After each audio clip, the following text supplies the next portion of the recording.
Hello, ladies and gentlemen. Thank you for having me. It's an honor to be here with you today. My name is Vika Haristianti. Today, I will present the result of my research entitled Characteristic of the Interior Attributes of the Ideal Bedroom as a Means of Forming Subjective Well-Being.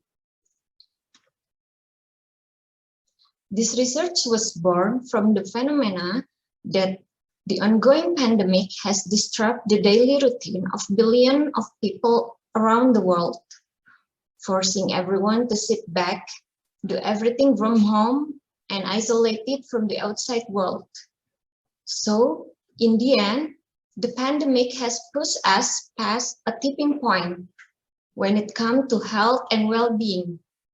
And during this pandemic, I'm sure that many of us often feel bored, annoyed, angry, and sometimes maybe think that we are in an unstable emotional state. And maybe someone even feel anxiety and stress. At a certain point during this pandemic, we also realize that interior space is the only thing we have to keep us safe. Being inside the house is the safest thing compared to all other places. So, judging from the phenomena above, this research aimed to formulate interior elements that can produce the ideal design of bedroom space, a space which was identified as the type of place that made people feel most comfortable by the earlier research. The purpose of this research is determining the ideal criteria of the bedroom, so that designer can create bedroom spaces that not only function as the most important area that can protect humans today, but also must ultimately be able to meet the welfare of the people who inhabit the space. The measurement itself is formulated by asking for residential satisfaction and the criteria for the respondent ideal room. Residential satisfaction itself is closely related to the happiness that comes from enjoying the present moment. This research is a mixed method study with a one-time number of contacts. The obtained literature data is used to find the theoretical basis and determine the research variables. As for the primary data collection, we use the online questionnaire distribution method. Questionnaires are intended for groups that have been determined and have qualification as a part of the research sample. Sampling itself uses a non-random sample method. There were a total of 106 respondents who filled out the questionnaires, with the youngest age being 16 years old and the oldest being 40 years old. The results suggest that the internal representation of a place or the meaning of place can easily be assumed to involve at least 3 different types of knowledge, including knowledge of the objective attribute of a place, knowledge of its affective quality, and knowledge of the behavior that occurs in the place.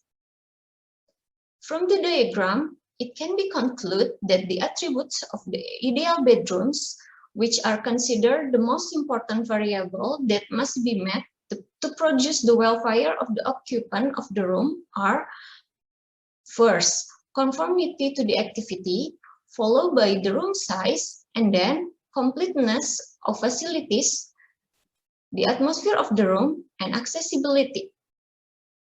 In addition, the control factor is very influential.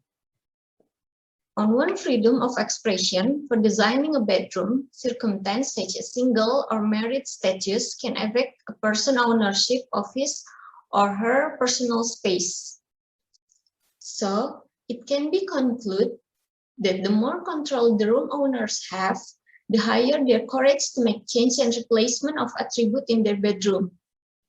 Conversely, when we do not have complete control, or when there are other individuals whose feelings and needs must be considered, The freedom to make change and define personal identity will be increasingly difficult, and so the feeling of attachment. Attachment feeling tend to be more pronounced when occupants have great control over their bedroom. The results of this analysis are in accordance with research which states that control, expression of freedom, is one of the factors that influence attachment. More broadly, in the context of eliciting subjective well-being factor, this variable is closely related to design for pleasure as the variable of this study, where the occupant can be more broadly associated with one of 4 different types of pleasure that people might seek in human-product interaction, namely the physical aspect. All the information collected is expected to increase knowledge related to environmental psychology and became the basis for planning interior space design, especially to face the period of adaptation to new normal. This is important to understood because it is expected that many people will still be encouraged to stay at home a lot, so that automatically the house will be function as the main shelter, which must be the best place to provide a sense of security and comfort by applying factors that can result in the emerging subjective well-being. This research is still in its early stages. In further research, this existing criteria factor can be adjusted and discussed, and at each point, in accordance with the rules of 10 WELL concepts for achieving well-being for the WELL certification. This concludes my presentation. Thank you so much for your interest and attention.